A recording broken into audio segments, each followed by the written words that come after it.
Mort, you have to give my set pitch another look. Rammus Rampage again?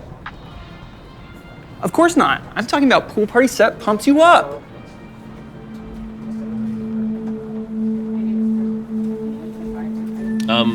Yeah, let's talk about it later. I gotta go.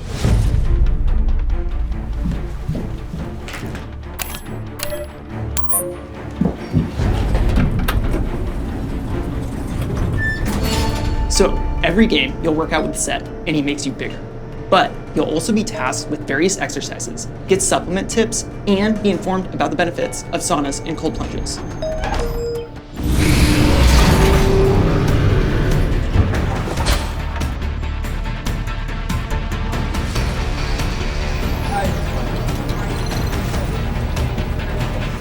It's go time.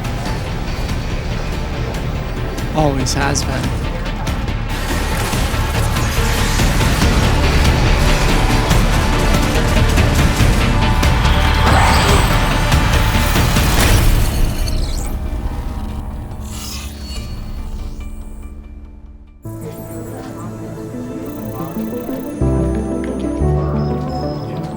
Hey Tacticians, I'm Liv, the lead of our next set, Cyber City. Cyber City is crawling with different factions, each vying for power, territory, and infamy. If you want a piece of the pie, you'll have to build your crew, expand your turf, and hack your way to the top of this neon metropolis. Are you willing to do whatever it takes? Before you answer that, I'll introduce you to some of the citizens of Cyber City so you know who you're dealing with.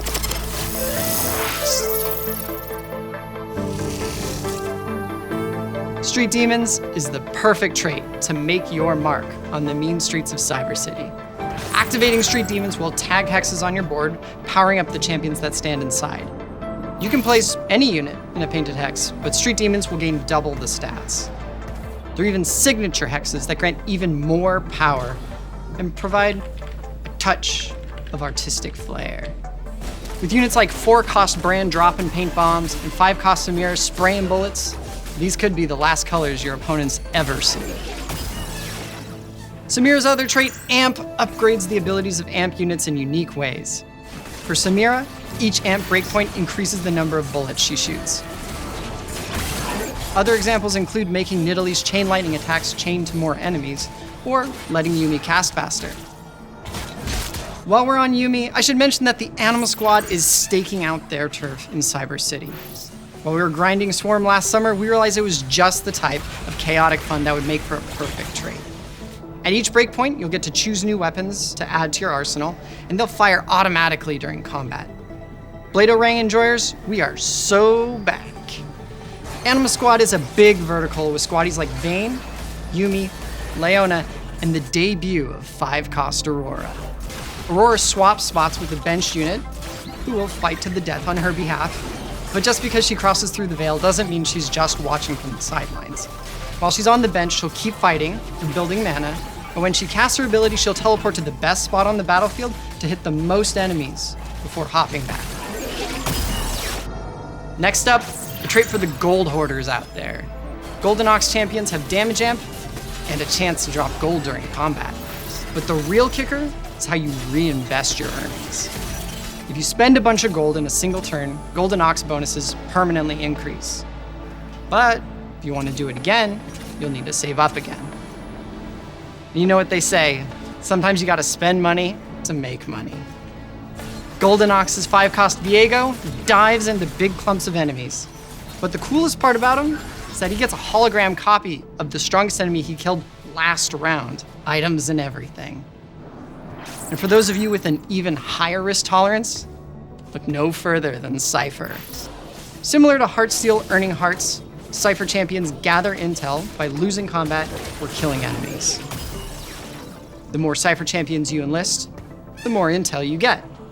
But here's the catch. You'll only be able to trade your intel for loot once, and you'll only have a couple opportunities to do so. Will your secrets and blackmail give you the upper hand? Or will you stay jacked in too long and get burned? Hold on, I gotta take this. Yeah. No. What do you mean Shaco's a 1 cost? We agreed he'd be at least a 12 Over here. cost, if not Don't 13. worry, I got the rest.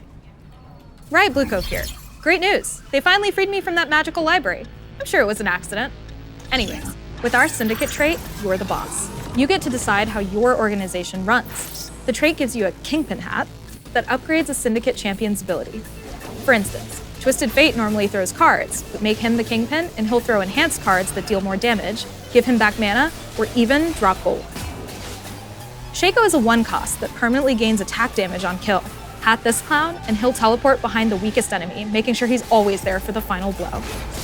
At 5 Syndicate, you get to pick another Kingpin, allowing you to make 2 carry Kingpins, 2 tank Kingpins, or one of each. If you get to 7, your Kingpin's abilities upgrade again and grant an additional benefit. If you want even more boss mode, we've got a whole trait of cyber bosses, including Poppy, Vigar, and Ziggs. Plus, I had to bring a friend along from Inkborn Fables, Kobuko. He's the bossiest of all. And this isn't even their final form. That's better. When they level up, they'll get bigger, and their abilities will hit a larger area. Kobuko's the 5-cost, and his 2-part ability knocks up and stuns nearby enemies, then slams them into the ground. Ouch. If his health gets low enough, his much-feared secondary health bar will appear, this time as a shield that upgrades the size of his ability for the rest of combat. Do I hear boss music? Alright, let me introduce you to a couple 5-costs. Renekton is the legendary unit for the Divinicore vertical, the benevolent corporation that grants everyone allied to the corporation benefits depending on the Divinicore executives that are fielded. Divinicore's interests are your best interests. As Divinicore's overlord, Renekton will trade access to clean water and public infrastructure for personal gain. I'm kidding. That'd be horrific. He just butchers an ally behind him, gaining a percentage of their health and attack damage. We're also bringing 2 threat-like 5-costs to make your late-game boards extra flexible. Garen will help you weave together trait combos like a god of the trait web, or as we like to call him, god of the net. After fielding Garen, he'll pop up an armory of trait mods that can reprogram units in your army to benefit from another trait, but not contribute to it. Field him for long enough, and you could theoretically reprogram your entire army. You can have as many trait mods as you have units, but every time you pick one, the number of rounds you have to wait will increase by 1. He's also a flexible tank that can slow down your opponent by dropping the banhammer. For Demacia, or whatever trait mods you get. The other threat-esque 5-cost is the malware extraordinaire Zac. If you field this virus, he infects your shop with pop-ups, or as he likes to call them, bloblets, granting Zac extra max health. As he bounces on nearby enemies, he'll stun them and deal damage. But just like that USB you found in the parking lot, Zac's the type of malware that's hard to get rid of. Whittle down his HP enough and he'll split into 2 healthier copies. Okay, this next one you won't want to miss. What the heck? I'm in. Oh, hey folks. I'm Matt, the designer behind Hex, the set mechanic for Cyber City.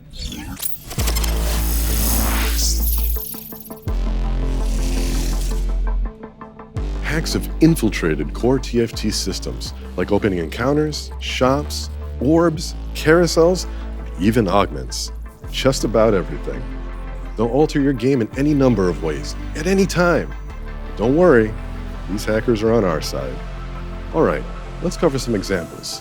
One of my favorites is an augment hack that presents you with a choice. 1 stronger augment, or 2 weaker ones. Is a strong augment powerful enough to pass on the synergy the lesser augments can provide? You'll just have to make that decision for yourself. Another augment hack could permanently alter one of your slots to grant one specific type of augment, whether that be item-focused, econ, trait-linked, chaotic, or my favorite, black market augments. These are augments from past sets that have been vaulted, things like Cursed Crown, Everything Must Go, and even Think Fast. As I mentioned earlier, opening encounters can be hacked too. Maybe your opener will add the occasional lucky shops to appear with tailored units to fit your comp. Another shop-related hack could cause 2-star champs to appear instead of 1-stars as you roll. These wouldn't be hacks if we didn't have a few callbacks to the glitched carousels from Monsters Attack. We're talking carousels with extra items or anvils. There are way more hacks to encounter in Cyber City, and to all appear to everyone in the lobby at equal rates because, as I mentioned, these are benevolent hackers, just spreading happy little accidents. Alright, I'll patch you into the Singapore team to tell you about cosmetics.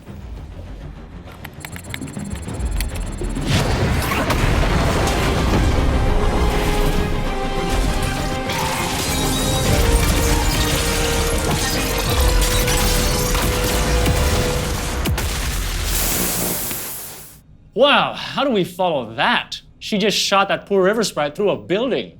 I'm not sure, but we'll have to try. Hi everyone, Tommy and I are back with a snapshot of the cosmetics coming with Cyber City's release patch, and a little bit beyond.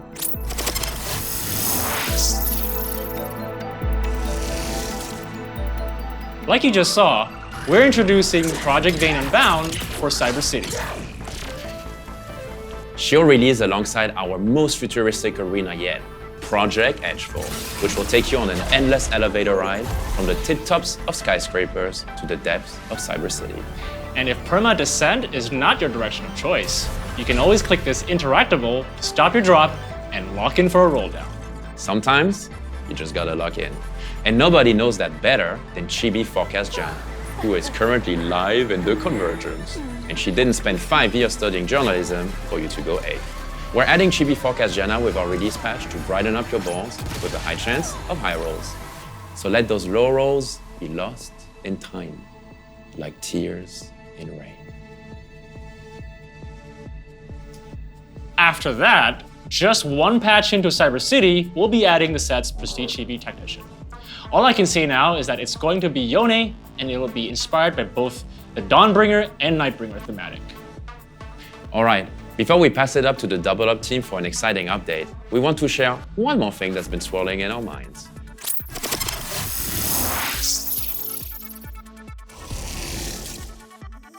With the launch of Cyber City, you'll be able to customize your portal alongside your arena, boom, and tactician. We'll have deeply thematic portals like this project-inspired one, or this one that's certain to blow you away. We'll also have some that are more subtle.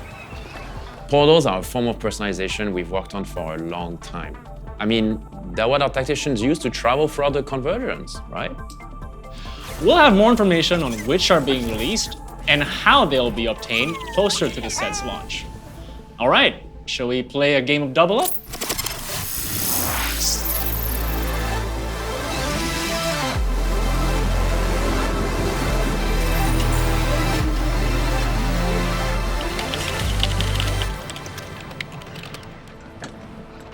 Hey Tacticians, Mort here with a Double Up update for Cyber City.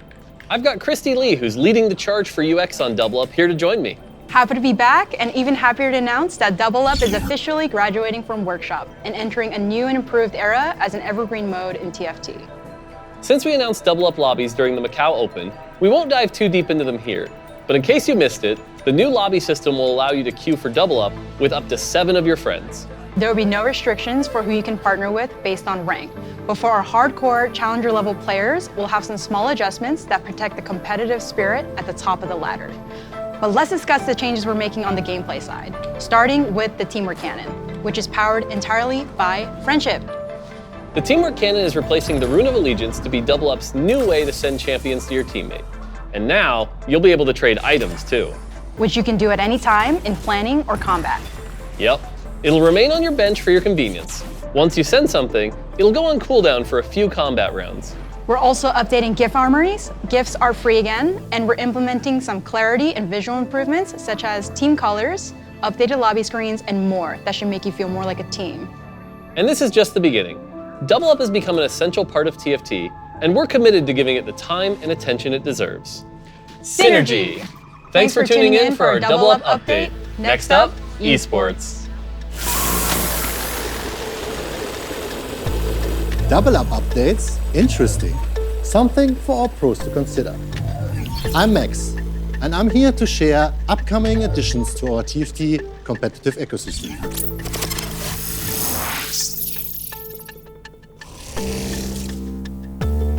Starting with the next set, Set 15.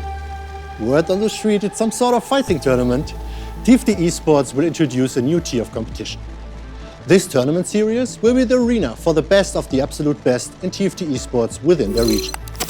We are still hammering out the details, but the idea is that the top players of each region will get a spot to compete in their respective tournament series.